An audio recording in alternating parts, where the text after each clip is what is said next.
Bueno, listo, entonces el día de hoy venimos a presentar lo que será mi tema de tesis. En este momento empezaremos con lo que es sistema de generación de campo magnético autoajustable con base en bobinas de Helmholtz para disminuir sus defectos de fabricación. El autor soy yo, el alumno Cristian Felipe Rojas Beltrán, para la maestría de instrumentación y control. Entonces, vamos a hablar rápidamente de lo que recurre aquí, ¿no? Bueno, se dice que por ley de Ampere, cuando atraviesa una corriente fluye a través de un conductor cerrado, se puede generar un campo. Y se genera un campo eléctrico y un campo magnético. En este caso vamos a trabajar sobre el campo magnético. Las bobinas de Helmholtz son una peculiaridad que existe entre este tipo de sistemas. Entonces la idea con esas bobinas, ¿cuál es? Que se tienen dos bobinas de un radio determinado, las cuales se ubican una frente a la otra. Y esas deben estar de forma paralela.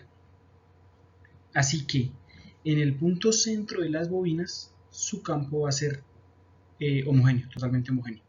No el máximo, el homogéneo. El máximo en los diferentes casos se va a ubicar en el centro de cada una de las bobinas, es donde va a ser el punto máximo. Pero entonces la idea cuál es poder generar campos magnéticos grandes, controlados, que sean homogéneos. ¿Con qué finalidad se puede hacer esto? Esto tiene un número constante y variable de aplicaciones que a lo largo veremos. Pero digamos, las más importantes, las que más resaltamos en este caso es, por ejemplo, la de calibración de sensores, porque es sumamente importante dentro del proceso de, de fabricación y de generación de alimentos y productos que van a llegar a la venta de los usuarios, o ya sea para desmagnetizar piezas y lotes de piezas de automóviles, entre otras cosas, lo que puede presentar un problema grande si no se hace de forma correcta. Entonces, en la figura 3 vemos lo que sería una distribución o lo que se espera que se encuentre dentro de esta distribución. Si aquí en toda esta parte central nosotros tomamos las bobinas de Helmholtz en toda esta parte central y decimos que esas bobinas van a tener un ancho, un largo y un alto, ¿sí? Que es un cuadrado, entonces se espera que a la distancia de R medios, aquí a la altura media del sistema, se encuentre de forma homogénea, o sea que sea lo más homogéneo posible en ese momento del campo, de tal manera que sus fluctuaciones y variaciones sean mínimas. Esa es la idea con esto, ¿no? Y después este sería un diagrama de cómo se espera. En diferentes puntos, el campo va a ir variando, va a ir mostrando diferentes cosas, pero en el centro exactamente va a ser homogéneo. Eso es lo que se espera en este caso. Hay problemas de fabricación a la hora de realizar los ensambles. En este caso voy a hacer unas exageraciones, pero más adelante cuando llegue a los trabajos vamos a ver que esas exageraciones son mínimas y afectan directamente las medidas.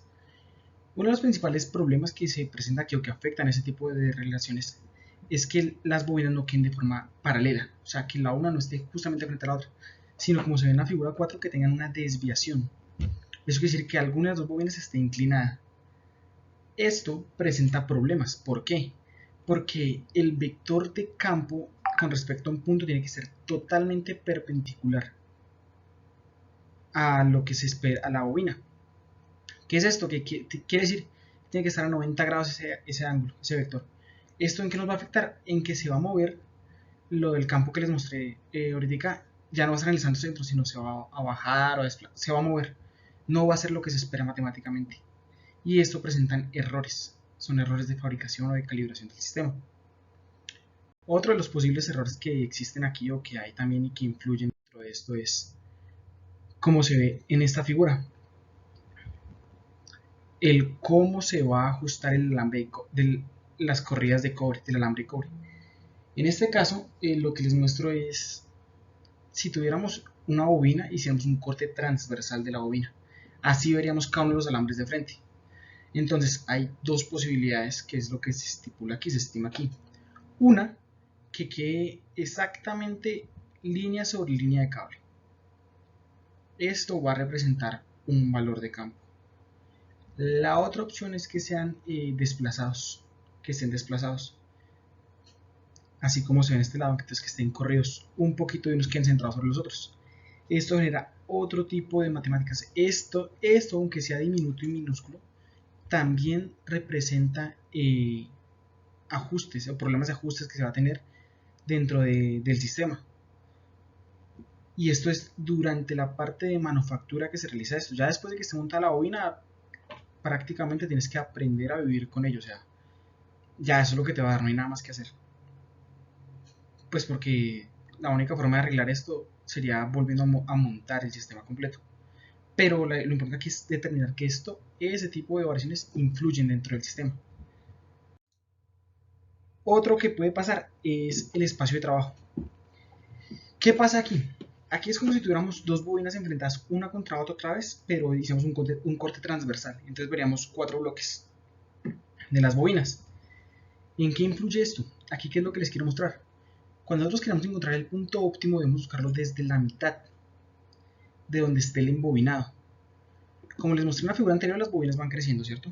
Una sobre la otra. Entonces, la idea es que al llegar a un punto donde yo digo, listo, este va a ser mi espacio de trabajo, en la exacta mitad yo les voy a decir, esto es lo que requiere y esto es lo que se va a llevar.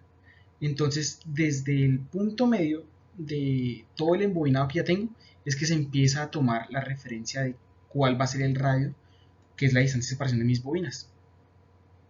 ¿En qué afecta esto? En el espacio de trabajo. Esto va directamente relacionado con la cantidad de espacio de trabajo que se va a tener. ¿Por qué? Porque si yo hago las bobinas muy grandes, o sea, muy anchas, que tengan muchas capas de cobre hacia arriba y sean muchas líneas de cobre, lo que va a pasar al final es que yo voy a decir, bueno, mi espacio de trabajo se va a ver reducido. En vez de tener toda esta ventana de trabajo, toda la ventana grande como se vería en la caja gris, la caja negra, son los parámetros ideales, yo voy a tenerla reducida en este pedacito de acá. Eso quiere decir que si voy a ubicar un sensor, si voy a ubicar un objeto, una persona, lo que sea que yo vaya a ubicar, se va a ver directamente afectado por esto, porque se reduce el lugar donde yo puedo trabajar con él. Entonces, la justificación es, ese trabajo se realiza porque las buenas ejecutivas tienen múltiples aplicaciones. Existen aplicaciones en medicina, por ejemplo, actualmente se está trabajando en poder mover a través de un paciente biorobots. ¿Con qué finalidad? Pues poder ubicarlos en puntos específicos, llevar medicina a puntos específicos para poder generar mayor eficiencia en la medicina. Se ha utilizado en la caracterización de propiedades físicas del hueso. El hueso es algo muy estudiado porque pues a futuro se busca poder realizar implantes y realizar reconstrucciones de huesos a gente que no tiene o que lo ha perdido por algún u otro motivo. Y con esto se puede hacer caracterización de propiedades físicas del hueso. Es una de las múltiples técnicas que se puede aplicar. Se puede aplicar para la caracterización de sensores, principalmente de efectos Hall, puesto que en múltiples industrias, como lo mencionaba anteriormente, por ejemplo en la industria alimenticia, se requiere realizar calibración con respecto a la traza de metales. Entonces es de vital importancia que toda la traza de metales vaya limpia, porque puede ser nocivo o perjudicial para la salud. Otro puede ser la empresa metalmecánica, por ejemplo en la fabricación de carros y de vehículos, porque ellos pueden fabricar un motor o alguna de las piezas y si su magnetismo está por encima de cierto nivel, puede generar un problema mecánico como que se detenga el motor o que se detenga el coche en marcha, lo que puede justificar o lo que puede llevar como consecuencia la pérdida de vidas, que es lo que se tiene que evitar a la costa. Por eso es importante los sensores muy bien calibrados para que no pasen los umbrales permitidos y que se estipula o que ya se sabe que son los reales. Y actualmente hay una tendencia a trabajar en el hacking porque se ha descubierto que a través de los campos magnéticos es posible acceder a datos que queden volando en el ambiente. Es una técnica que se está trabajando y que se está utilizando. En el estado del arte, como les mostraba anteriormente, aquí les muestro lo que es algunos de los trabajos que se han realizado para las bobinas de Helgoms.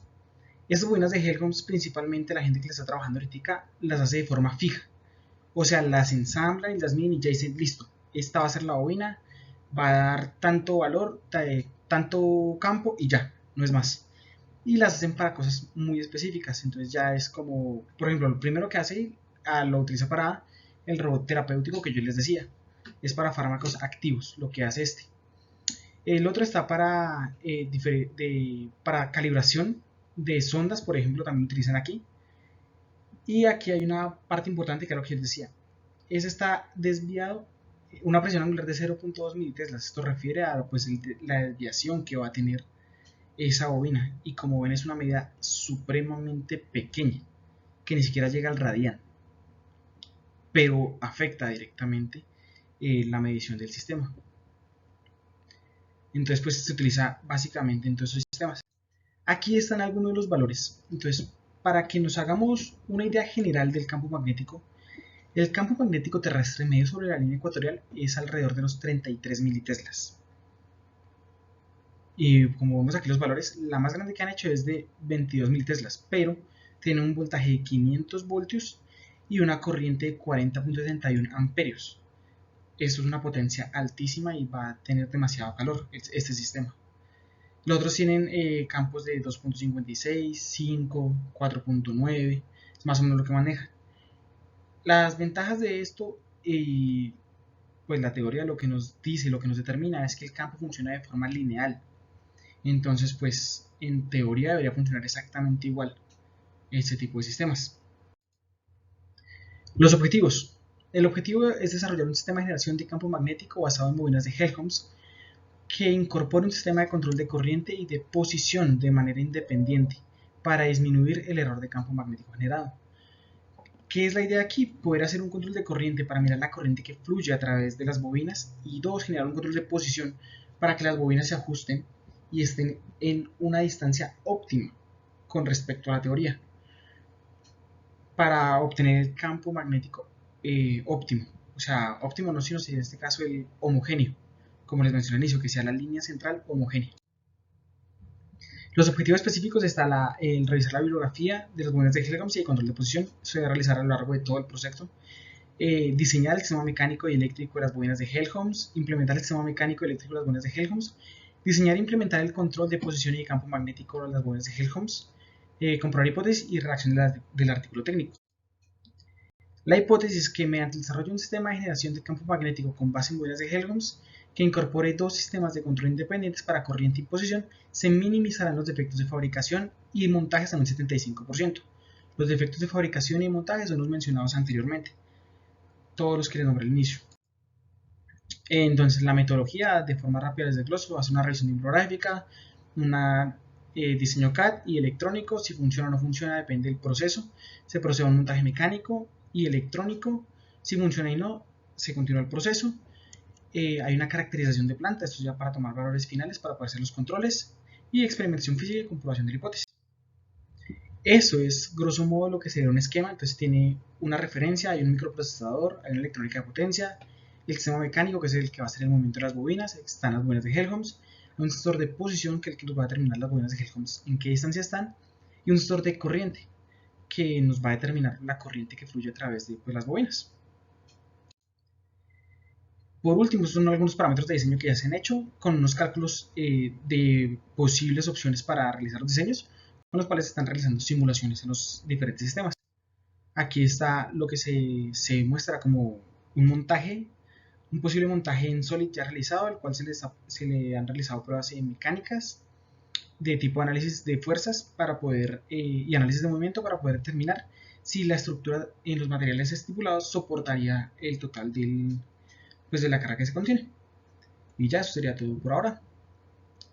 En próximas ocasiones estaremos revisando la parte de historia y pues todo lo que hay con respecto al tema y cómo va procediendo paso por paso el montaje.